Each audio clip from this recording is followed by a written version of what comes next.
আরও একটি কাজ করতে পারেন। স্নানের পর 3 বার অথবা 11 বার অথবা 108 বার জপ করুন বিষ্ণু শাস্ত্র, বিষ্ণু শাস্ত্র, বিষ্ণু শাস্ত্র। এই শব্দটি উচ্চারণ করলে বলা হয় যে, বা বিশ্বাস করা হয় যে, আমাদের স্বর্গেও স্থান হয়। স্বর্গ আছে কি না আছে আমরা জানি না, কিন্তু স্বর্গের মতো সেই সুখ আমরা ইহজীবনেই যাতে লাভ করি, এটুকুই শুধু প্রার্থনা। জয় জগন্নাথ লিখুন ভিডিওতে।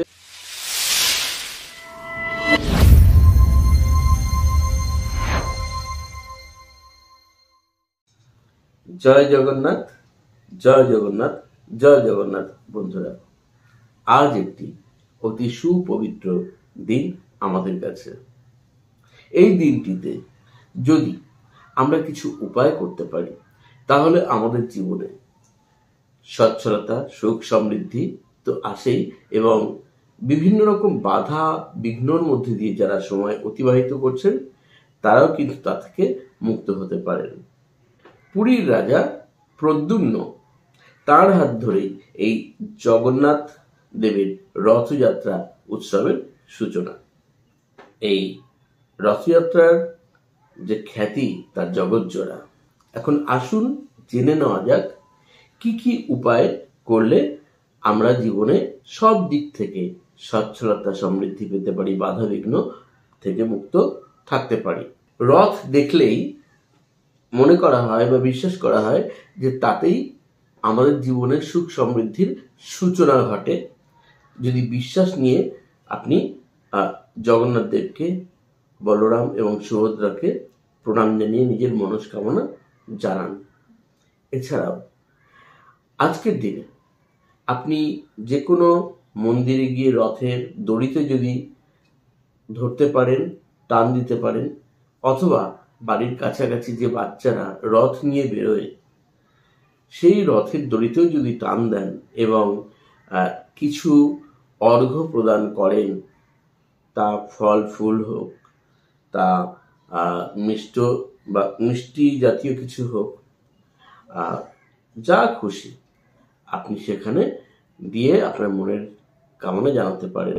রথযাত্রার দিন যদি রথের দড়িতে আপনি একটু টান দিতেও পারেন, তাহলেও আপনার জীবন থেকে অনেক রকম বাধা বিঘ্ন নাশ হতে পারে বলে বিশ্বাস করা। এই রথযাত্রায় যদি আপনি নিজের উপার্জিত অর্থ সামান্য কিছু অংশও যদি তাতে ব্যয় করতে পারেন, শ্রম দিতে পারেন, অর্থাৎ রথযাত্রা উপলক্ষে আপনি যদি সেই পূজায় বা যে সমস্ত ক্রিয়াকলাপগুলো হয় তার মধ্যে অংশগ্রহণ করতে পারেন, তাতেও মহাপুণ্য লাভ হয় বলে মনে করা হয়। এবার বলবো একটি বিশেষ টোটকা আজকের দিনের জন্য।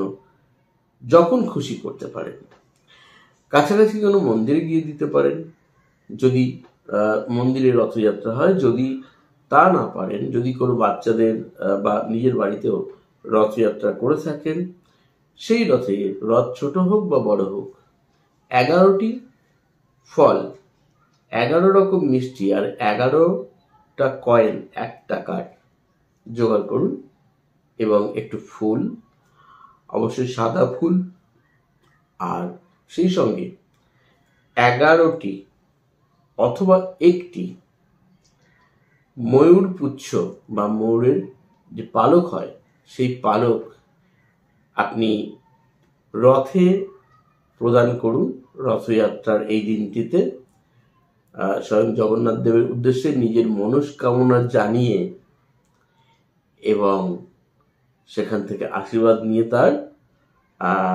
সফল মনোরথে নিজের কাজকর্ম শুরু করুন।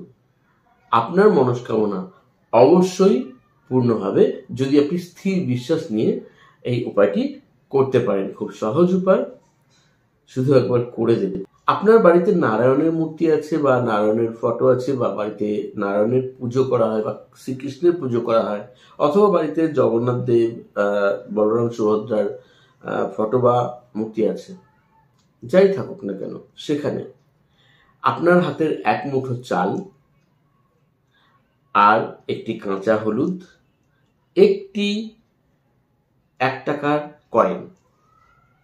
আপনার মনস্কামনা জানিয়ে একটি সাদা কাপড়ে মুড়ে অথবা হলুদ রঙের কাপড়ে মুড়ে আপনি ওই জায়গায় আপনার আসনে, আপনি মন্দিরে গিয়েও দিতে পারেন, বাড়িতেও দিতে পারেন, প্রদান করে আপনার মনস্কামনা জানান এবং নিজেকে সম্পূর্ণ সমর্পণ করুন। আমরা বলি যে বিশ্বাসী মিলায় বস্তু তর্কে বহুদূর। তো এখানে সবসময় প্রধান হচ্ছে আপনার অন্তরের বিশ্বাস, আস্থা তার প্রতি। ছেড়ে দিন তার উপর, প্রভু তুমি যা করো তুমি মঙ্গলময়, তুমি আমার জীবনকে সমৃদ্ধ, সুখ, সচ্ছলতায় ভরপুর করে দাও, শান্তি দাও। আমার জীবনে এই এই এই সমস্ত বাধাগুলো আছে, সেই বাধা বিঘ্নগুলোকে তুমি নাশ করো, এই প্রার্থনা করি। নিজের ভক্তি, নিজের বিশ্বাস, আস্থা রেখে আপনি মনস্কামনা করুন। নিশ্চয়ই তিনি আপনার মনোবাসনা পূর্ণ করবেন, যদি আপনি নিজেকে সম্পূর্ণভাবে, নিজের বিশ্বাসকে সম্পূর্ণভাবে তার চরণে সমর্পণ করতে পারেন। এইবার আজকের দিন পার হয়ে গেলে আগামীকাল বা তার পরের দিন আপনার যেদিন সুবিধা হবে, আপনি যে কোনো মন্দিরে ওই যে অর্ঘ্যটি দিলেন পুটলির মধ্যে রাখা, সেটি যে কোনো মন্দিরে গিয়ে আপনি দিয়ে আসুন এবং সঙ্গে কিছু ফলমূল নিয়ে, মিষ্টি নিয়ে, ধূপকাঠি, মোমবাতি নিয়ে সেখানে পুজো দিয়ে আসুন। ব্যাস, এটুকুই করুন। বছরের এই একটি দিন এই মহা উপায় করে দেখুন, অসাধারণ কিন্তু সাকসেসফুল হতে পারেন আপনি। আপনার ইচ্ছেগুলো পূর্ণ হতে পারে, আপনার জীবনের বাধা বিঘ্নগুলো নাশ হতে পারে। একটি ছোট্ট উপায় বলে দিই। জগন্নাথ দেবের কিন্তু খুব প্রিয় জিনিস হচ্ছে তুলসী পাতা। তুলসী পাতার মালা তৈরি করতে হবে, হয় 58টি অথবা 108টি, কিন্তু সুচ সুতো দিয়ে মালা করা যাবে না। কি করে করবেন? সাদা সুতো নিয়ে নিন, তুলসী পাতার যে বোটা আছে সেই বোটায় একটা একটা করে বাঁধতে থাকুন। 58টি অথবা 108টি হতে হবে, পাতা কিন্তু নিখুঁত হওয়া চাই। এবার মালাটি হয়ে গেলে আপনি স্নান করে আপনার মনস্কামনা জানিয়ে জগন্নাথ দেবের গলায়, বাড়িতে ফটো থাকলে তার উদ্দেশ্যে, বাড়িতে জগন্নাথ দেবের মূর্তি থাকলে তার উদ্দেশ্যে, কোনো মন্দিরে গিয়ে দিতে পারেন, কোনো বাচ্চাদের রথে জগন্নাথ দেবের গলায় পরিয়ে দিতে পারেন, অথবা যদি বাড়িতে কোনো শ্রীকৃষ্ণ বা বিষ্ণু দেবের কোনো ফটো থাকে বা মূর্তি থাকে, সেখানেও আপনি দিয়ে আপনি মনস্কামনা জানাতে পারেন। অবশ্যই একটি প্রদীপ বা মোমবাতি এবং ধূপকাঠি জ্বালিয়ে আপনার মনস্কামনা জানাবেন। হতে পারে আপনার বহুদিনের মনের ইচ্ছা পূরণ, বহু বাধা বিঘ্ন থেকে আপনি রক্ষা পেতে পারেন। আরো একটি কাজ করতে পারেন, স্নানের পর 3 বার অথবা 11 বার অথবা 108 বার জপ করুন বিষ্ণু শাস্ত্র, বিষ্ণু শাস্ত্র, বিষ্ণু শাস্ত্র। এই শব্দটি উচ্চারণ করলে বলা হয় যে, বা বিশ্বাস করা হয় যে, আমাদের স্বর্গেও স্থান হয়। স্বর্গ আছে কি না আছে আমরা জানি না, কিন্তু স্বর্গের মতো সেই সুখ আমরা ইহজীবনেই যাতে লাভ করি, এটুকুই শুধু প্রার্থনা আপনাদের জন্য। আপনারা সবাই ভালো থাকবেন সব সময়, নিজেদের পরিবার পরিজনদের নিয়ে, প্রিয়জনদের নিয়ে। তাই আজকের এই মহা কিছু উপায় বললাম, আপনার যেটি সম্ভব আপনি সেটি করতে পারেন। সবকটাই করতে হবে উপায় পালন, তা কিন্তু এখানে একবারও বলিনি। রথে গিয়ে সম্পূর্ণ ষষ্ঠাঙ্গে শুয়ে পড়ে মাটিতে প্রণাম করুন, দণ্ডি কাটতে পারেন, এতেও সর্বসুখ ইহজীবনে আপনি লাভ করতে পারেন। আপনার বাধা বিঘ্নগুলো কেটে যেতে পারে। রথ যে রাস্তা দিয়ে যায় সেই রাস্তার যে ধুলো, সেই ধুলো মাথায় শরীরে স্পর্শ করুন, তাতেও মহা প্রশান্তি এবং বাধা বিঘ্ন জীবন পেতে পারেন আপনি। তো বন্ধুরা, আজকে এই উপায় আপনাদের জন্য।